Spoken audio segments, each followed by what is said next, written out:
నిజాం నవాబు ప్రజలకు ఇంద్రమ్మ భారతదేశానికి స్వతంత్రం వచ్చిన రోజు సిపిఐ కార్యదర్శి వర్గ సభ్యులు ప్రాంతాన్ని భారతదేశంలో విలీనం చేయను, నేను స్వతంత్ర రాజ్యంగా ఉంటానే ప్రకటించడం జరిగింది. అంతకుముందు ఈ దేశానికి స్వతంత్రం కోసానికి పోరాటం జరుగుతున్నటువంటి అనేక సంవత్సరాల కాలంలో ఈ నిజాం నవాబు తన సంస్థానాన్ని బ్రిటిష్ పాలకుల యొక్క సామంత రాజుగా ఉంటూ, ఇంగ్లాండ్ రాణికి సామంత ప్రభుగా ఉంటూ కప్పాలు కడుతూ స్వతంత్ర రాజ్యంగా పరిపాలన చేసేవాడు. ఈ భారతదేశంలో నిజాం నవాబే కాకుండా 600 సంస్థానాలు ఇట్లా స్వతంత్ర రాజ్యాలుగా ఉన్నాయి. కానీ భారతదేశానికి స్వతంత్రం వచ్చినాడు ఆ సంస్థలన్నీ కూడా భారతదేశంలో విలీనమై భారత ప్రభుత్వం యొక్క అధికారాన్ని అంగీకరిస్తామని ప్రకటించడం జరిగినది.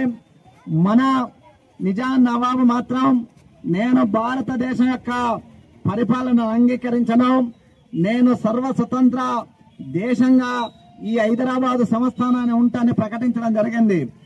అప్పటికే ఈ నిజాం నవాబుకు గ్రామాలలో ఉన్నటువంటి దొరలు, భూస్వాములు, మన కొల్లాపురం లాంటి సంస్థానాధీశులు, గద్వాల లాంటి సంస్థానం, వనపర్తి సంస్థానం, గోపాల్పేట సంస్థానం, ఇట్లా అనేక వందల సంస్థానాలు ఈ నిజాం నవాబు పరిపాలనలో ఉంటూ వారి కింద దేశముఖులు, గ్రామాలలో వందలాది ఎకరాల భూములు కలిగినటువంటి దొరలు, జమీందారులు, వాళ్ళు నిజాం నవాబు యొక్క పరిపాలన ఉంటాం, నేను సర్వస్వతంత్ర దేశంగా హైదరాబాద్ ను ప్రకటిస్తే మా మద్దతు నిజాం నవాబుకు ఉంటుందని చెప్పడం జరిగింది. అప్పటికే తీవ్రమైనటువంటి వెట్టి చాకిరీ, కనీసం మానవ హక్కులు లేవు, విద్య లేదు.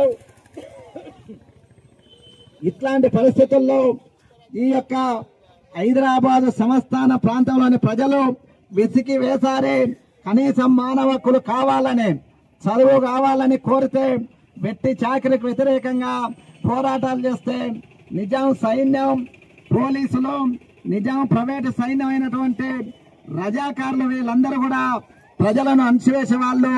అప్పటికే ప్రజల్లో తీవ్రమైనటువంటి అగ్రావేశాలు ఉన్నా గానీ నిజాం నవాబును, నిజాం యొక్క తొత్తులైనటువంటి గ్రామాలలో ఉన్నటువంటి దొరల, భూస్వాముల యొక్క ఎదిరించే శక్తిని లేక ఉన్నటువంటి పరిస్థితుల్లో భారత కమ్యూనిస్టు పార్టీ సిపిఐ నిజాం నవాబు సంస్థానం భారతదేశం